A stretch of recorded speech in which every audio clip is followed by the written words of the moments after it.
Buenos días, amados hermanos. ¿Cómo están? Es un gusto saludarlos. Bendecidos en el Señor. Amén.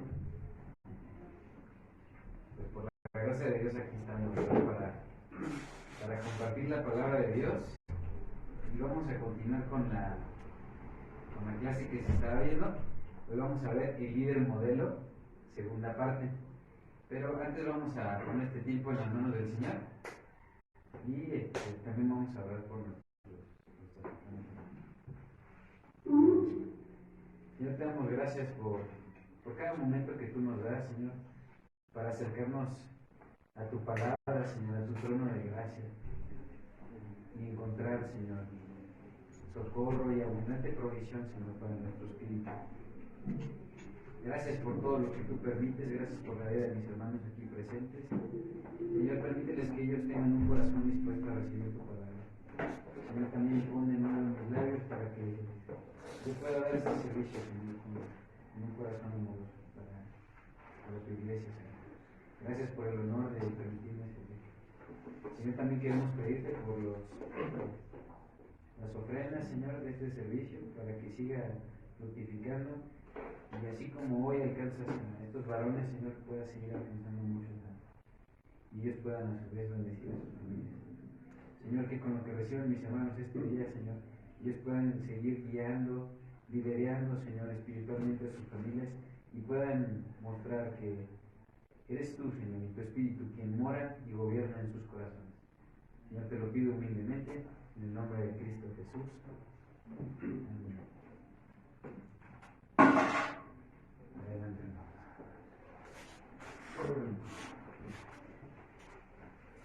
Pues muy bien. Entonces, estábamos viendo el líder modelo, y esta es la segunda parte, ¿verdad?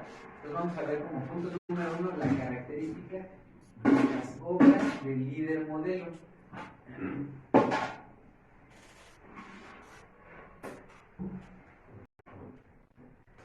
Bueno,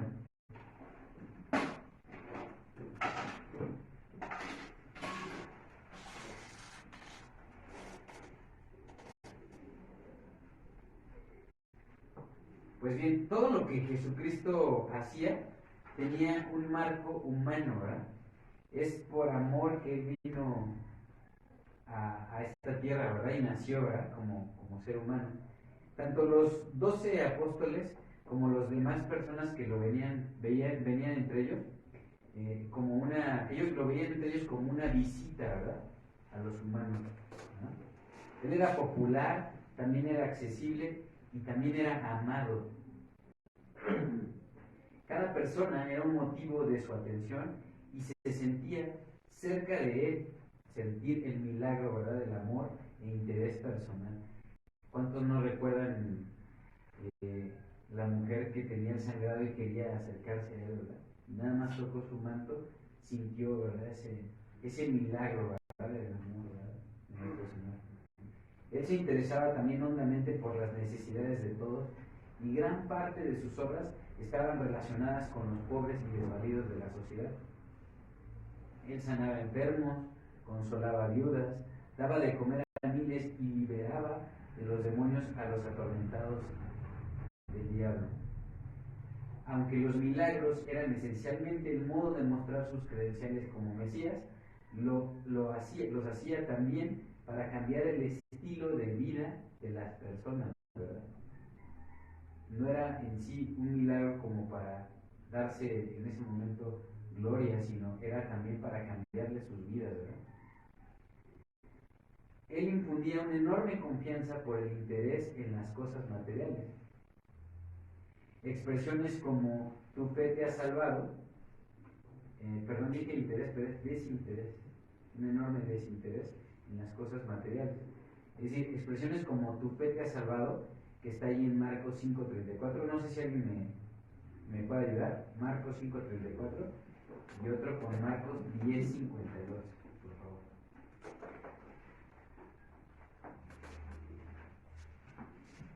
Marcos 10:54, perdón, Marcos 10:52 y Marcos 5:34.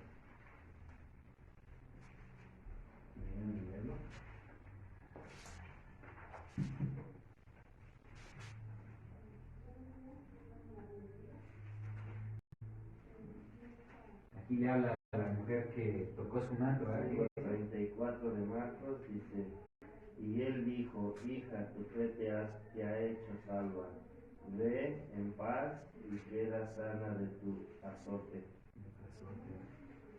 En ocasiones Dios permite, ¿verdad?, que estemos justamente en prueba de alguna enfermedad, ¿verdad? Y vean cómo aquí el Señor le dice, has quedado salva, ¿verdad?, y libre de tu azote. Marcos 10:52, ¿alguien lo tiene? Y Jesús le dijo, vete, tu fe te ha salvado. Y enseguida recobró la vista y seguía a Jesús en el camino. Así es, ¿verdad? Aquí está hablando del ciego Bartimeo, ¿verdad? Cuando recibe la vista. Bueno, estas expresiones parecían recompensar a las personas, ¿verdad? Mucho más que resaltar sus virtudes celestiales de él como Mesías, ¿verdad? Aunque la fe era tema clave para comprender las obras de Dios y tener una confianza genuina en él. Bien, también hay Marcos 9:14. Marcos 9:14. Dice ahí la palabra de Dios. Cuando llegó a donde estaban los discípulos, vio una gran multitud alrededor de ellos, ¿verdad? Y escribas que disputaban con ellos. Y enseguida toda la gente viéndole se asombró y corriendo a él le saludaron. Él les preguntó, ¿qué disputan? ¿Sí estoy bien, ¿verdad? Marcos 9:14. Sí. Y respondiendo uno de la multitud dijo, maestro, traje a ti a mi hijo que tiene un espíritu mudo, ¿verdad? El cual, donde quiera que le toma, le sacude y echa espumarajos, y cruje los dientes y se va secando. Y dije a tus discípulos que lo echasen fuera, no pudieron. Y respondiendo él, les dijo, oh generación incrédula, ¿hasta cuándo he de estar con ustedes? ¿Hasta cuándo os he de soportar? Traédmelo. Y se lo trajeron, y cuando el espíritu vio a Jesús, sacudió con violencia al muchacho, y cayendo en tierra se revolcaba echando espumarajos. Jesús preguntó al padre, ¿cuánto tiempo hace que le sucede esto? Y él dijo, desde niño. Y muchas veces le echa en el fuego y en el agua para matarle. Pero si puedes hacer algo, ten misericordia de nosotros y ayúdanos. Jesús le dijo, si puedes creer al que cree, todo le es ¿qué? Posible, ¿verdad? Ahí está destacando la fe, ¿verdad? Tener una confianza genuina en él. Vamos un poco más adelante, Marcos 16:20.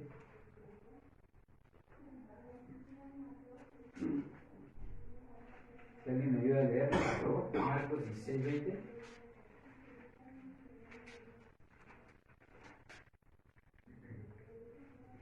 Y ellos, saliendo, predicaron en todas las partes, ayudándoles al Señor y confirmando la palabra con las señales que le seguían. Amén. Entonces bastaba, ¿verdad?, una pequeña evidencia para que aumentara esa fe, ¿verdad? Y fomentara hasta hacerla una bandera de la victoria, ¿verdad?, en nosotros, al tener una fe genuina en Él, ¿verdad? Hay ocasiones donde estamos en medio de una prueba y en medio de la prueba empezamos a confiar más en nuestras condiciones externas, ¿no? Lo que tenemos, nuestros bienes materiales, nuestro trabajo, nuestra familia, pero debemos confiar en Él, ¿verdad?, plenamente, porque Él tiene todo bajo control, a Él no se le escapa nada, ¿verdad? Bueno, ninguna de sus obras quedaba trunca o reducida únicamente a un puro milagro, sino que por el contrario, en su lección espiritual proyectaba de inmediato la idea de la bendición. En Mateo 8 agrupa una serie de milagros. No lo vamos a leer, ¿verdad? Mateo 8 agrupa una serie de milagros. Primero se asomó un leproso y postrándose le pidió sanidad, ¿verdad? Y Cristo le dijo, quiero, sé limpio, ¿verdad? Le contestó entonces, ve y muéstrate al sacerdote y presenta la ofrenda que ordenó Moisés para testimonio a ellos. Miren, vamos a ir para que lo vean. Es Mateo, capítulo 8.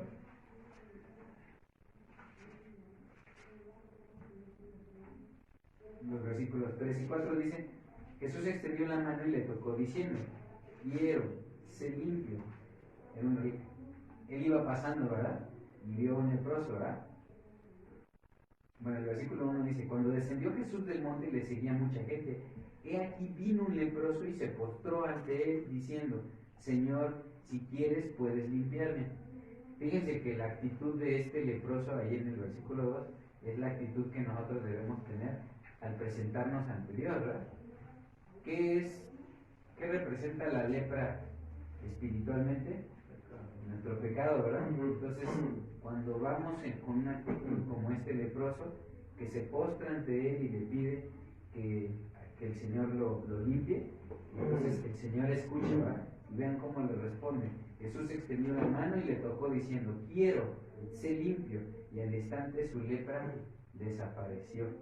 Entonces Jesús le dijo: mira, no lo digas a nadie, sino ve, muéstrate al sacerdote y presenta la ofrenda que ordenó Moisés para testimonio a ellos.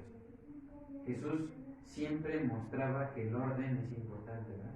Entonces, aun cuando había hecho un milagro de sanación, pone en el orden a esa persona, ¿verdad? Así lo hace también con nosotros como varones. Más adelante, ahí en los versículos 5 al 11, habla del centurión, ¿verdad? Dice luego un centurión diciendo: Señor, mi criado está postrado en casa, paralítico, gravemente atormentado. Eso lo dice en el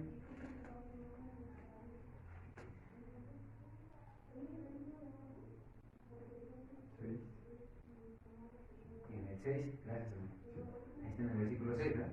Y Jesús le dijo: yo iré y le sanaré.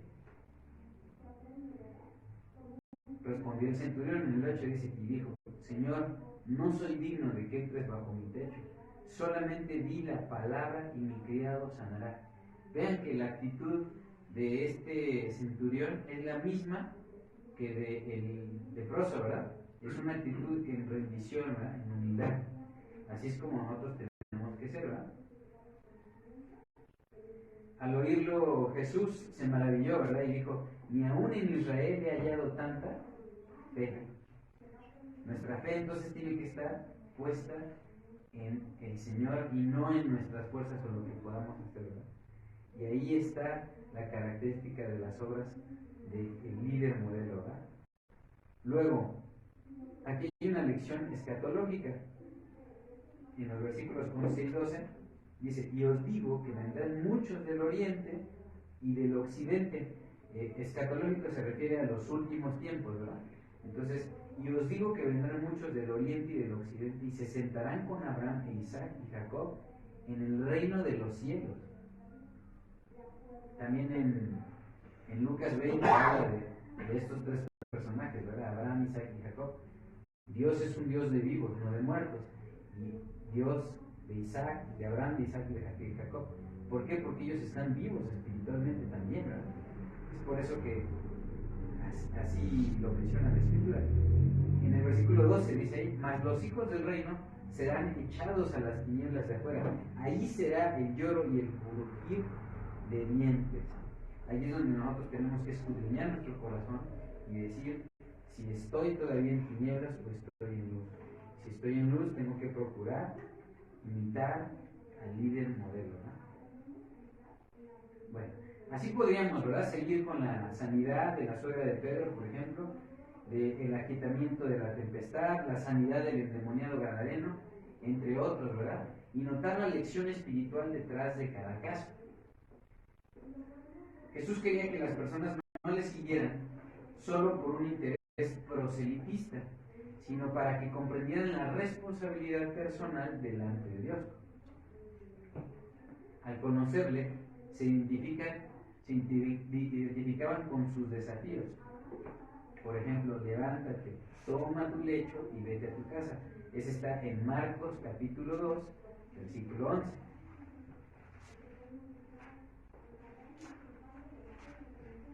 Marcos 2, 11. es cuando Jesús sana al paralítico, ¿verdad? Aquí le dice, levántate, toma tu lecho y vete a tu casa. Vean que cuando el Señor Jesús nos habla, también nos pide accionar, ¿verdad? No solo es creer, es accionar. ¿Qué le pidió al leproso una vez que fue limpio? Que fuera a presentar su ofrenda, ¿verdad? Aquí le está pidiendo al paralítico, levántate, ¿verdad? Toma tu lecho y vete a tu casa, ¿verdad?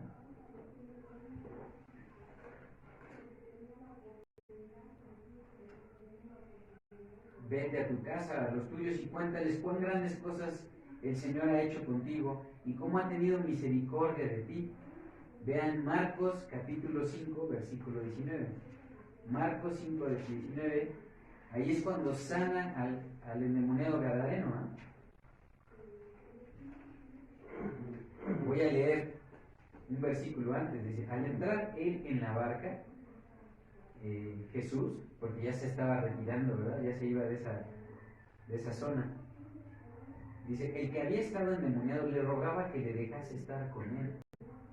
Mas Jesús no se lo permitió, sino que le dijo, vete a tu casa, a los tuyos, y cuéntales cuán grandes cosas el Señor ha hecho contigo, y cómo ha tenido misericordia de ti.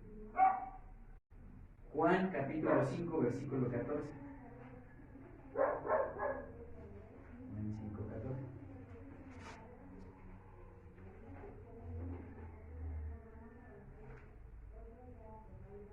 Aquí es el relato del paralítico de Betesda, ¿no? Vean, en el versículo 14 dice, después le halló Jesús en el templo y le dijo, mira, has sido sanado, no peques más para que no te venga alguna cosa peor, ¿verdad? Eso es lo que Dios nos pide, que creamos, accionemos y perseveremos, ¿verdad? En conocer, ¿verdad? ¿Alguien recuerda qué dice Juan 17:3? ¿Sí se lo saben? Si no lo leen. 17:3 es la vida eterna. Es la vida eterna, que te conozcan a ti, el único Dios verdadero, y a Jesucristo quien has enviado. Amén, ¿verdad? Entonces la vida eterna es conocerle, ¿verdad? Perseverar en él, ¿verdad? Y miren, conmocionados por las maravillas, escuchaban lecciones arraigadas en las Escrituras, y desde los niños hasta los ancianos vivían una atmósfera de bendición y protección que no conocían. Ante el rechazo de los religiosos, les preguntó, muchas buenas obras os he mostrado de mi Padre, ¿por cuál de ellas me apedrearán? Eso se los dijo justamente a los fariseos, ¿verdad? En Juan 10:32. Si no hago las cosas de mi Padre, no me crean, es lo que les decía Cristo, ¿verdad? Mas si las hago, aunque no me crean a mí, crean a las obras, para que conozcan y crean que el Padre está en mí y yo en el Padre. Eso dice ahí en Juan 10:38. Vean cuáles son entonces las obras del líder modelo, ¿verdad? Son obras que incluso no lo llevaban hacia él, ¿verdad? Él les hacía milagros, pero aún así ponía en el orden, hacía que accionara la fe de estas personas y que además perseveraran. Eso es lo que quiere, ¿verdad? Entonces, el modo de hacer estos trabajos es de hacer las obras que tenemos que hacer en Cristo, es de acuerdo con la voluntad de Dios. Si gustan anotar esos puntos, ¿cómo debemos hacer nuestras obras? Uno, de acuerdo a la voluntad de Dios.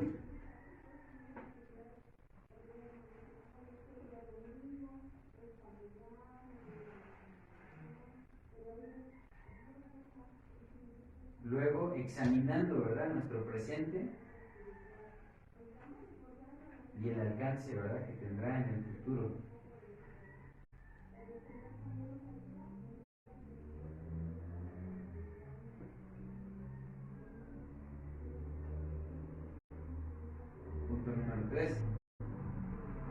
predicar palabras que tengan contenido, ¿verdad? ¿Contenido qué? Bíblico.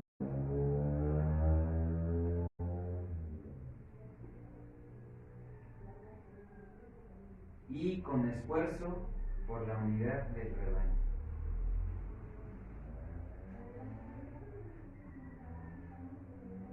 Ahora vamos a ver el punto número 2, que es el estilo de la enseñanza, el estilo de la enseñanza que ocupaba Cristo, ¿verdad? El líder modelo. Podríamos decir que la enseñanza del Señor Jesús estaba íntimamente relacionada con sus obras. Muchas veces utilizaba los milagros para impartir un concepto fresco sobre su misión.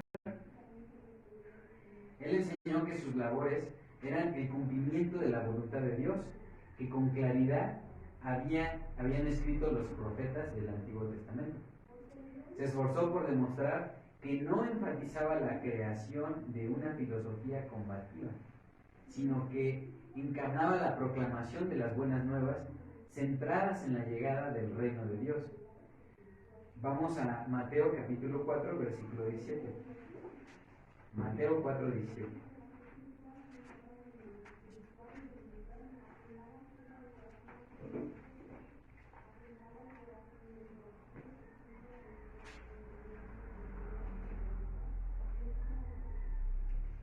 Dice ahí la palabra de Dios.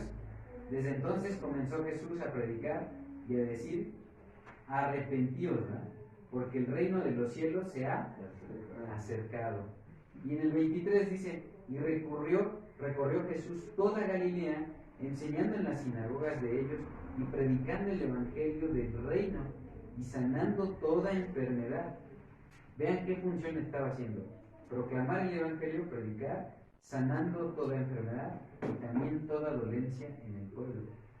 Aún viendo esto, las personas no entendían, ¿verdad? Porque en el mensaje no había porque en su mensaje de Cristo no había una misión política, y la salvación además estaba relacionada solamente con el nuevo nacimiento, que es lo mismo que entrar en el reino, ¿verdad? Eso lo dice también en Juan capítulo 3, versículo 3. Si me gustan, acompañen ahí. Juan 3, 3.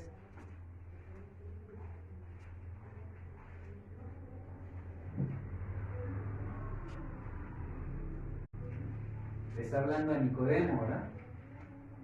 Este maestro fariseo, ¿verdad? Que lo vino a buscar. Y se respondió Jesús y le dijo: de cierto te digo, que el que no naciere de nuevo no puede ver el reino de Dios. Es un requisito, ¿verdad? Amén. Y en el versículo 5 le vuelve a insistir: de cierto te digo, que el que no naciere de agua y del Espíritu no puede entrar en el reino de Dios. Por eso tenemos que perseverar en conocerle, porque la única forma de nacer de nuevo es al conocerle, ¿verdad? Por eso hace rato leímos, ¿verdad? Y esta es la vida eterna, que te conozcan a ti. Si no le conocemos, no hay vida eterna, ¿verdad? El traspaso entonces repentino de los salvados del reino de las tinieblas al reino de Dios era, según lo explico, otro modo de mostrar el perdón de los pecados y la reconciliación con Dios. Es decir, el cambio de comportamiento no era nada más porque la persona lo había pensado, sino porque era depositario del perdón de Dios, y eso es lo que generaba su cambio, ¿verdad? Su cambio de actitud. Si era asesino, dejaba de serlo; si era ladrón, dejaba de serlo; si era mentiroso, dejaba de serlo, ¿verdad?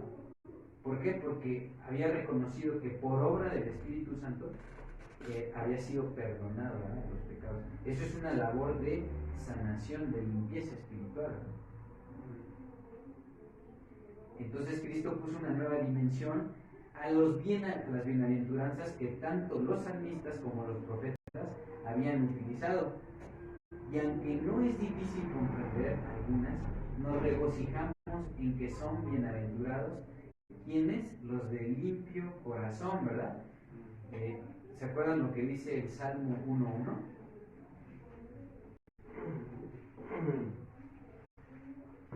Bienaventurado el varón que no anduvo en consejo de malos, ¿verdad? ni estuvo en camino de pecadores, ni en silla de escarnecedores se ha sentado, sino que en la ley de Jehová está su delicia, y en su ley medita de día y de noche. Será como árbol plantado junto a corrientes de aguas, que da su fruto en su tiempo, y su hoja no cae, y todo lo que hace prosperará. Es una hermosa promesa la que da aquí el Señor, ¿verdad? Además, porque ellos verán a Dios, y son bienaventurados los pacificadores. Varones como, sobre todo los que están liderando, ¿verdad?, a su familia, a su esposa, a sus hijos, debemos liderar en los principios bíblicos de la palabra, ¿verdad? Entonces tenemos que ser pacificadores, ¿verdad? En eso tenemos que ser líderes, ¿no? Dios, que había tomado la iniciativa en la búsqueda de los pecadores, quería mostrarles un nuevo estilo de vida para gozar de la comunión con Él. Mateo capítulo 5, versículo 8 y 9. Mateo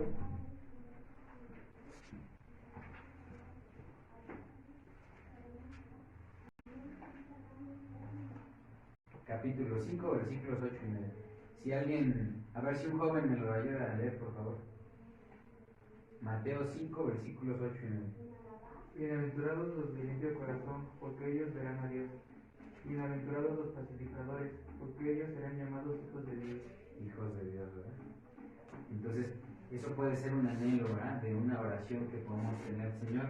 Señor, yo quiero ser llamado hijo de Dios, hazme un pacificador, ¿verdad? Así lo podemos pedir en una oración. En el llamado al arrepentimiento y reconciliación, Cristo introdujo un ingrediente, el ingrediente de la paz, ¿verdad? Eso lo vemos en Lucas capítulo 7, versículo 50. Lucas 7, 50.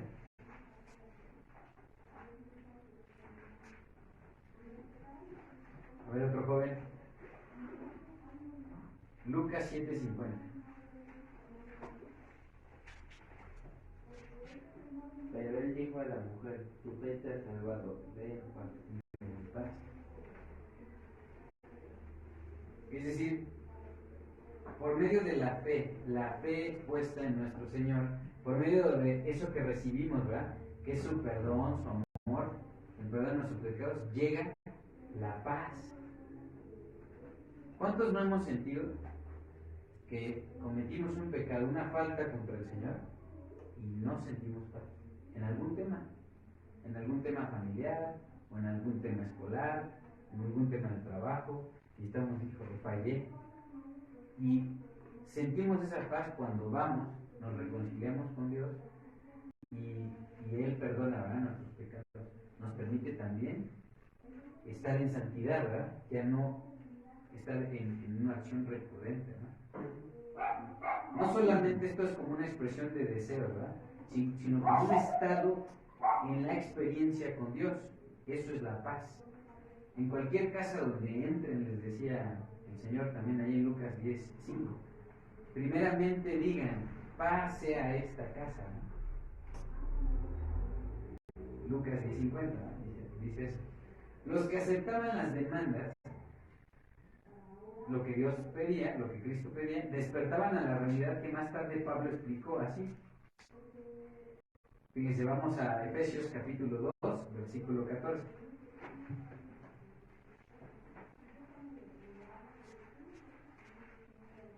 Efesios capítulo 2, versículo 14.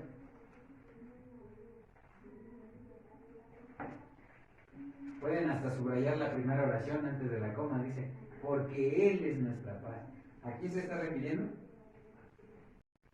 A Cristo, ¿no?, que de ambos pueblos hizo uno. Aquí se está refiriendo tanto a los israelitas como a los que no creían a los que no eran israelitas, es decir, a los gentiles, ¿verdad?, derribando la pared intermedia de separación. Es por eso que nosotros conocemos ahora de Dios, ¿no?, porque si no, seguiría la palabra de Dios allí en el pueblo de Israel, o sea, en ese país. ¿De verdad? Sería muy raro que alguien tuviera la palabra de Dios y más así como la tenemos. En el 15 dice, aboliendo aboliendo en su carne las enemistades, la ley de los mandamientos expresados en ordenanzas, para crear en sí mismo de los dos un solo y nuevo hombre, haciendo ¿qué? La paz, ¿verdad?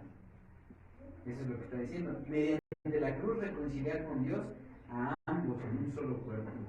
Y vino y anunció, ese es en el 17, dice, y vino y anunció las nuevas de paz a vosotros que estaban lejos y a los que estaban cerca.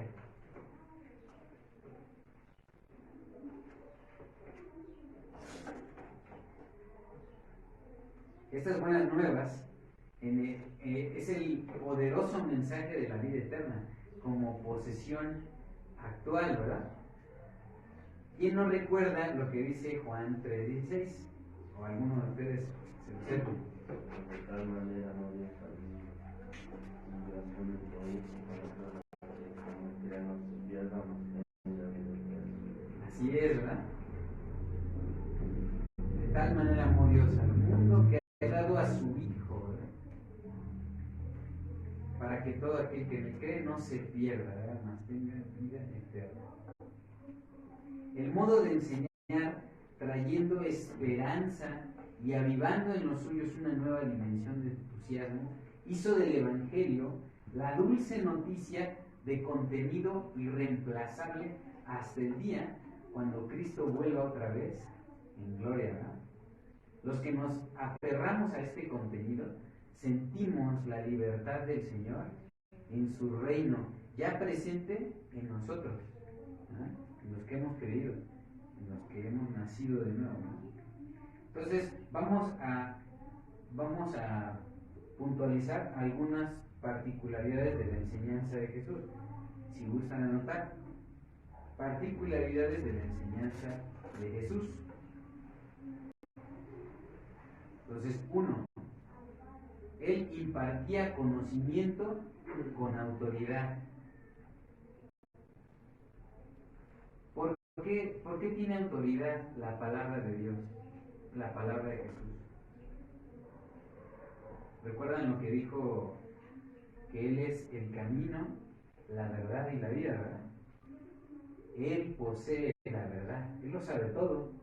Entonces, por eso, Él imparte conocimiento con autoridad. Él es la fuente del conocimiento, ¿verdad? De la sabiduría. 2. Tenía capacidad para hacer comprender lo que enseñaba. Hermanos, este es un gran reto para nosotros, el punto número 2. Tenemos que esforzarnos en eso, en tener esa capacidad, ¿verdad? Para que los demás comprendan lo que les queremos enseñar, ¿verdad? En ocasiones no lo logramos de una manera, entonces hay que buscar otra y si no, otra. Pero siempre con nuestro corazón puesto en el Señor, ¿verdad? Para darnos a entender, a comprender, ¿verdad? Punto número 3, enseñaba buscando la unidad de los suyos. Esto es bien importante también para nosotros, ¿verdad? Como varones. Hay que enseñar procurando la unidad. De hecho, una de las características del enemigo es que siembra cizaña, siembra división, disensiones, ¿verdad? Discordias. Entonces, nosotros no somos ya de ahí. Entonces tenemos que enseñar para procurar la unión de los hermanos, ¿verdad? En nuestra familia. Punto número 4. También entendía lo que el rebaño necesitaba, ¿verdad?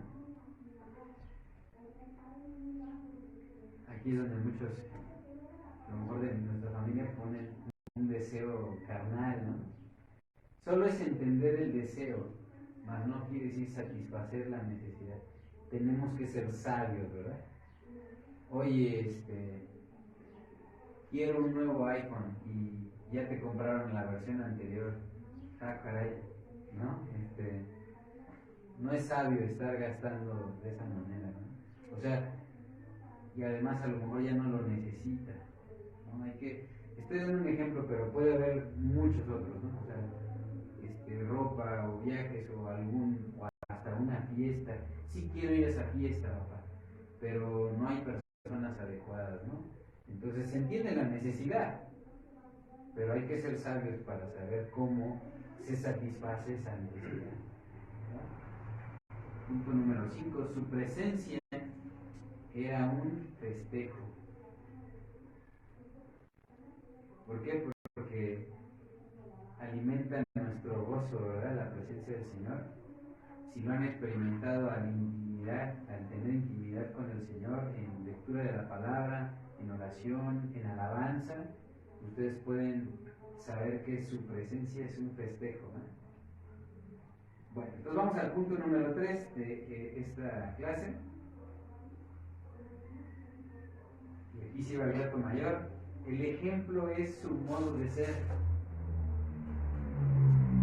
Miren, hablar del ejemplo del Señor es condensar en pocas palabras todo su ministerio. Todo cuanto hizo era ejemplar. Él vivió la vida que nosotros debimos haber vivido, ¿no? O sea, me refiero a ninguno de nosotros ha dejado de pecar. Bueno, ya no somos pecadores, pero ninguno pasó esta vida sin pecar. Bueno, él sí lo hizo.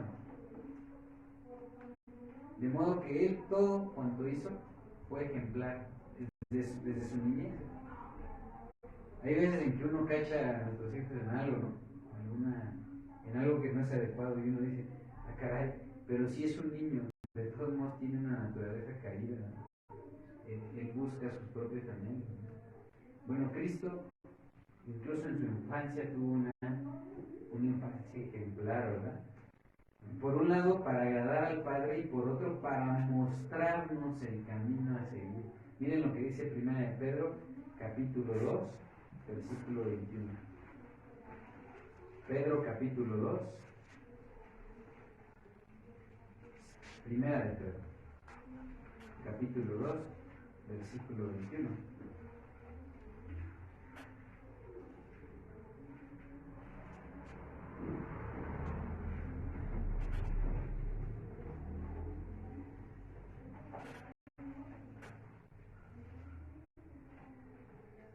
Pues para esto fueron llamados, ¿verdad? Porque también Cristo padeció por nosotros, dejándonos ejemplo para que sigamos sus pisadas, ¿verdad? Así dice. A veces pensamos, ¿no? Porque no lo vemos en la Biblia tan a detalle, pero él tuvo una infancia. Él padeció por nosotros no solamente en la cruz, lo hizo desde que era niño. Recuerdan que fue perseguido por este emperador, ¿verdad? Que quería matar a todos los niños.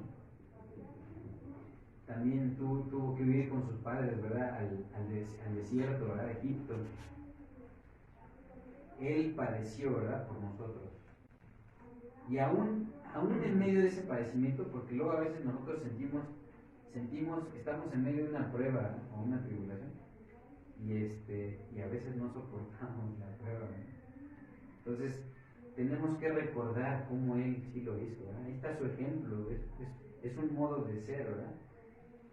Miren, cuando Pablo dijo ahí en Filipenses 2:5, haya pues en vosotros este sentir que hubo también en Cristo Jesús, no estaba señalando nada fácil, sino el modelo de humildad que había agradado a Dios.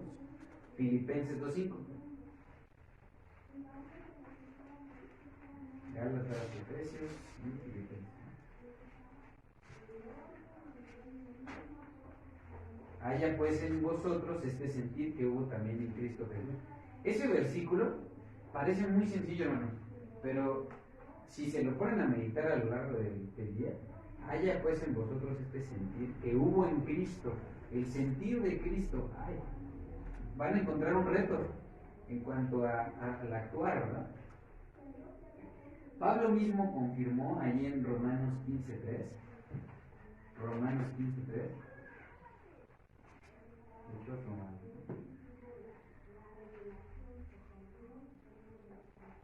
dice, porque ni aun Cristo se agradó a sí mismo. Dice lo que dice ahí, porque ni aun Cristo se agradó a sí mismo, antes bien, como está escrito, los vituperios de los que te vituperaban cayeron sobre mí. Cristo no se agradó entonces a sí mismo. Esto es importante considerarlo, ¿no? De aquí surge el carácter piadoso del líder, ¿verdad? Y nuestro modelo es Cristo. Aunque el ejemplo del Señor tuvo su clímax en la cruz, se fue desarrollando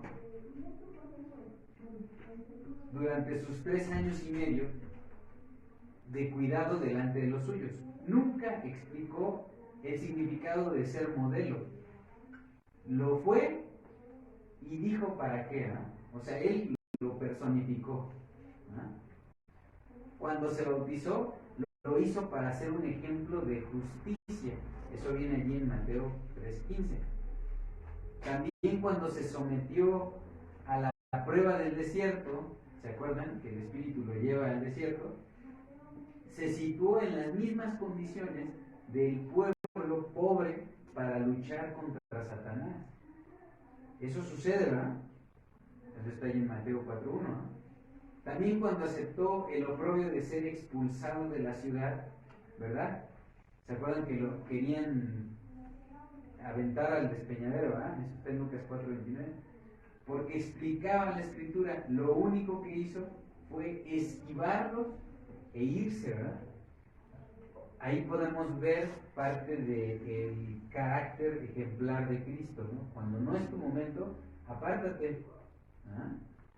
O sea, cuando no es necesario ni siquiera incluso agregar palabras, solo apártate, ¿verdad? Eso es ejemplar también. Se había también acostumbrado a que lo criticaran. Eso está en Marcos 2:7, miren, esto lo vamos a ver. Marcos 2:7.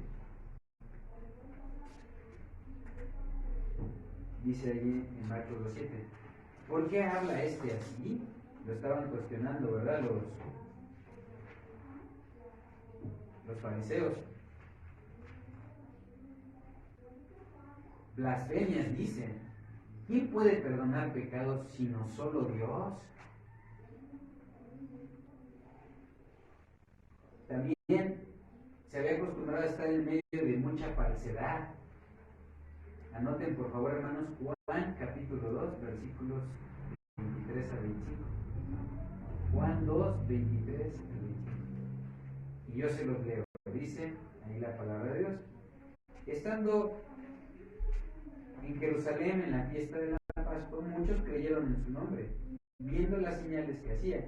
Pero Jesús mismo no se fiaba de ellos, porque conocía a todos y no tenía necesidad de que nadie le diese testimonio del hombre, pues él sabía lo que había en el hombre. Es decir, él conoce lo que está en nuestros corazones, ¿verdad? De todos modos, él estaba ahí. ¿Por qué? Porque sabía que muchos querían matarlo, ¿verdad? Atentar contra él. También aceptó la invitación de Simón el religioso, pero bien sabía que su anfitrión estaba muy incómodo, ¿verdad? Eso lo vemos en Lucas 7:39. Lucas 7:39. Se los leo, hermano.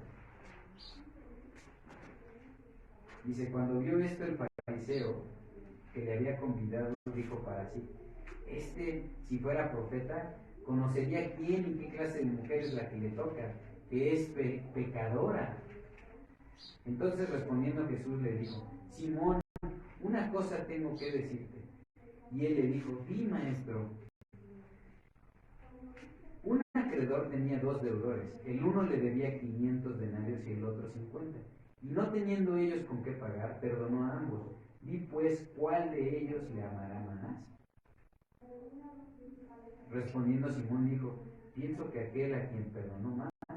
Y él le dijo, rectamente has juzgado. Y vuelto a la mujer dijo a Simón, ¿ves esta mujer? Entré en tu casa y no me diste agua para mis pies, mas esta ha regado mis pies con lágrimas y los ha enjugado con sus cabellos.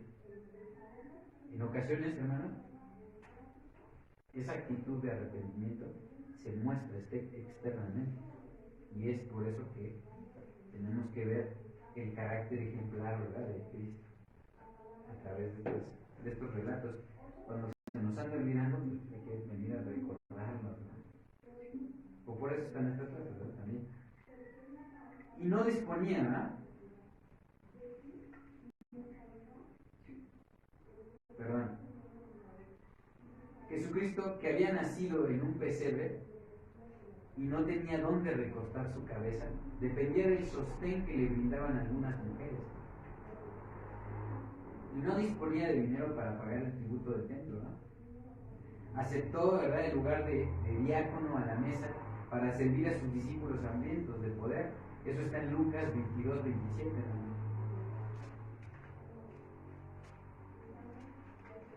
Lucas 22, 27. Se los leo. Dice, porque, ¿cuál es el mayor? ¿El que se sienta a la mesa o el que sirve? ¿No es el que se sienta a la mesa? Mas yo estoy entre ustedes como el que sirve. Vean que no estaba refiriéndose a una mesa literal donde él pasaba los platos, ¿no? Se refería a todo su ministerio, ¿verdad? Todo ese ministerio, durante todo ese ministerio les estaba sirviendo, ¿verdad? Y finalmente llevó su propia vida a la cruz, ¿verdad?, al Calvario. Luego de su resurrección se encontró con el pequeño grupo de sus 12, totalmente desorientados, a quienes preparó un pez asado para convidarles con su almuerzo de pobres, ¿verdad? Vayamos allá a Juan, capítulo 21. Juan 21.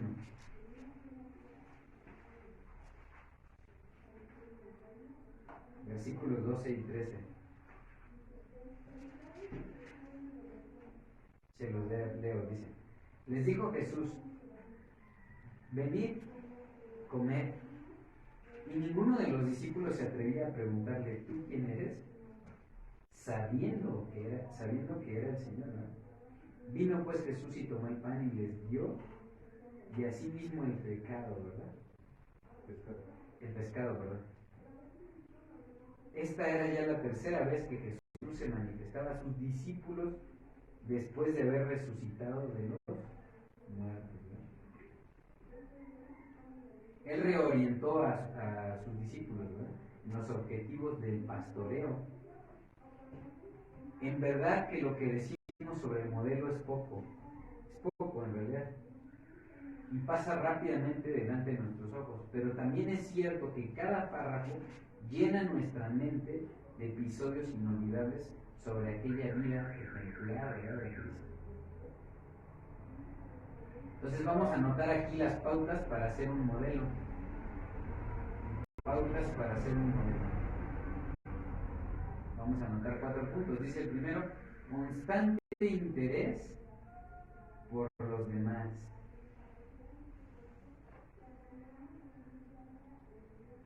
Constante interés por los demás.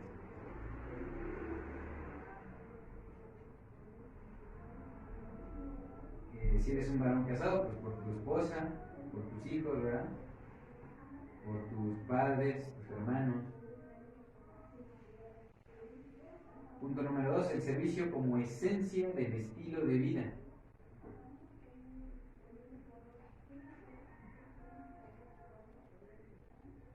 En ocasiones el varón, como pues es líder, pretende ser servido, ¿verdad?, todo el tiempo, pero también tenemos que dar ese ejemplo de servicio, ¿verdad?, y se debe notar como la esencia, ¿no?, de nuestro estilo de vida.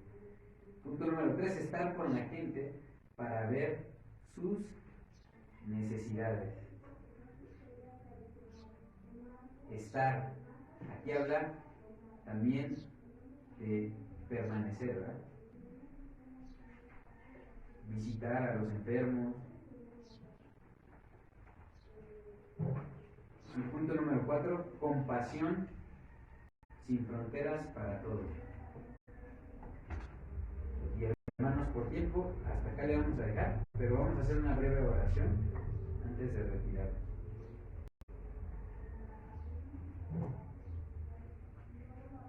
Señor, te damos gracias por el cuidado que tú tienes para tu iglesia, para esta porción de tu iglesia, Señor, que son estos varones. Señor, ayúdanos a seguir tu ejemplo, Señor. Encontramos en ti el modelo de líder, Señor. Y no podemos dejar de reconocer que debemos poner nuestros pasos en tus pisadas, Señor, para poder llegar a la meta. Queremos imitar esas características de tus obras, Señor.